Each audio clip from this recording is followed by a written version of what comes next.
ချက်သားချက်သွန်နီခရမ်းချင်တီစပယ်လင်စီချင်းအယောင်တင်မုတ်နနွေးမုတ် chicken powder စားလေးတို့ကိုပိုလီထဲထည့်ပြီးတော့မှအရသာဝင်စေရန်အတွက်တိတိကျကျဖိနေပေးပါမယ်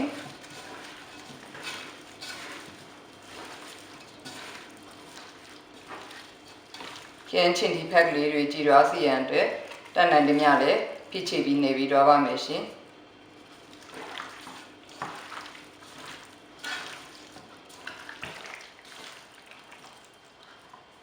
တေတေချာချာနေပြီးတော့တဲ့နောက်မှာတော့အသားလေးတွေထဲအရသာလေးတွေပုံမူပြီးစိတ်ဝင်သွားစေရန်အတွက်10မိနစ်15မိနစ်ခန့်နှက်ပေးထားပါမယ်ရှင်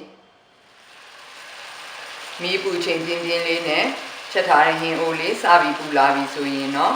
အပေါ်အောက်လေးလန့်ပြီးမှွေပေးပါမယ်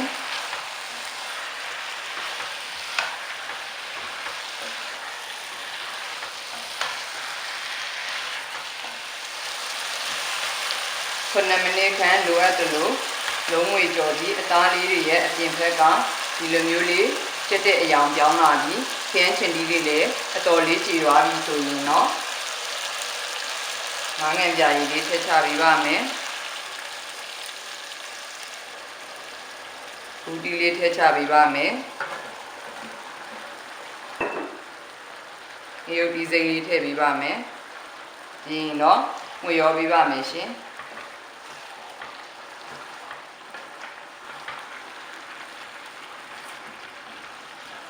နှံ့သွားအောင်တတ်နိုင်သမျှမှုရောပြီးသွားပြီဆိုရင်တော့ရေနွေးလေးထည့်ချပေးပါမယ်ရှင်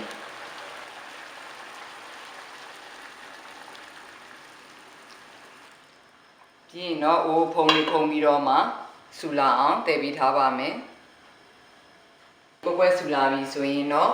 အလက်မီလေးကိုလျှော့ပြီးတော့မှဆက်ပြီးတည်ပြီးထားပါမယ်ရှင်10မိနစ်15မိနစ်ခန့်တည်ပြီးပြီဆိုရင်တော့နည်းနည်းမင်းလေးတွေဖြန့်ပြီးထည့်ချပေးပါမယ်အနှဲငယ်မွေရောပြီးတာနဲ့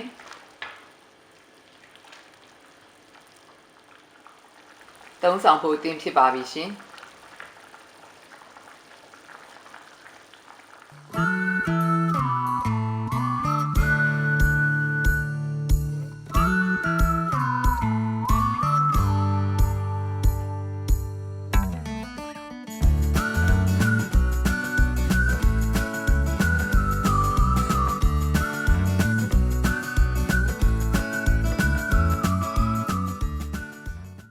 အရာလေးတွေမုံပြီးတော့မှကြော်တဲ့အခါစီစဉ်စီပေါက်နေအောင်တတ်နိုင်သမျှရေချောင်းအောင်လှုပ်ထားတဲ့ငါးကိုစားလက်ဖက်ရည်စွန်းတစ်စွန်းခန့်နဲ့နေပြီးတော့မှ10မိနစ်15မိနစ်ခန့်နှက်ထားပါမယ်ရှင်ငရုတ်တီ2မျိုးနဲ့ကြက်သွန်ဖြူကိုမညက်တညက်လေးဖြောင်းကြိတ်ပေးထားပါမယ်စီပူပြီးဆိုရင်နွေးမုတ်ကလေးထည့်ချပါမယ်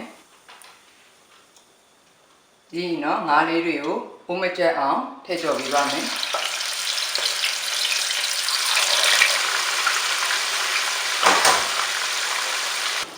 စီစဉ်စီပေါက်တဲ့အတွက်တတိထားပြီးကြော်ပေးစေချင်ပါတယ်ရှင်အခုလိုမျိုးမီးပူချိန်ပြင်းပြင်းလေးနဲ့10မိနစ်9မိနစ်ခန့်လိုအပ်တယ်လို့တန်ကြော်ပြီးပြီဆိုရင်တော့ငါးကြော်လေးအသင်းဖြစ်ပါပြီအသင်းဖြစ်တော့တဲ့ငါးကြော်လေးတွေကိုစီစစ်ပြီးဆဲထုတ်ပေးပါမယ်ငါးလေးတွေကိုကျွရွနေအောင်ကြော်ပြီးစီစစ်ဆဲထုတ်ပြီးပြီဆိုရင်တော့ဟင်းချက်ဖို့အတွက်လိုအပ်တဲ့စီကလွယ်ပြီးကျန်တဲ့စီတွေအားလုံးကို ခက်ဖယ်ထုတ်လိုက်ပါမယ်ရှင်ကြံတဲ့စီလေးထဲကိုထိတ်ထားတဲ့ငရုတ်တီးစိမ်စက်တုံးဖြူခရမ်းချင်တီနွေးမုတ်စာ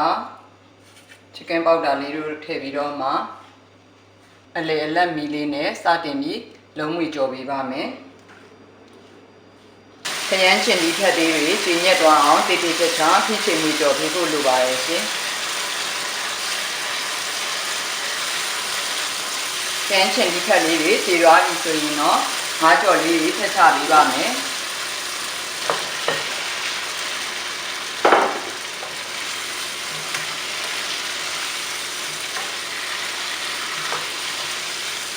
ငါးကြော်လေးတွေထည့်ချပြီး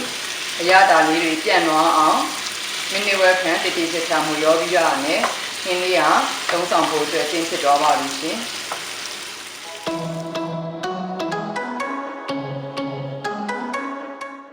ရေစေးထားတဲ့မုံကြီးကိုပွက်ပွက်ဆူနေတဲ့ရေထဲထည့်ပြီးတော့မှ10မိနစ်ပြုတ်ပေးပါမယ်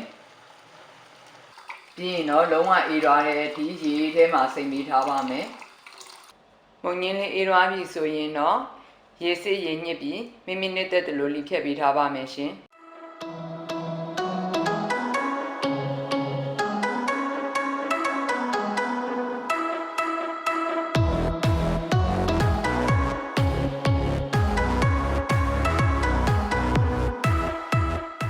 ပါဝင်ပစ္စည်းလေးတွေအားလုံးရောပြီးဖွားနယ်တုပ်ပြီးပြီဆိုရင်တော့မုံကြီးအစိမ့်တုပ်လေးက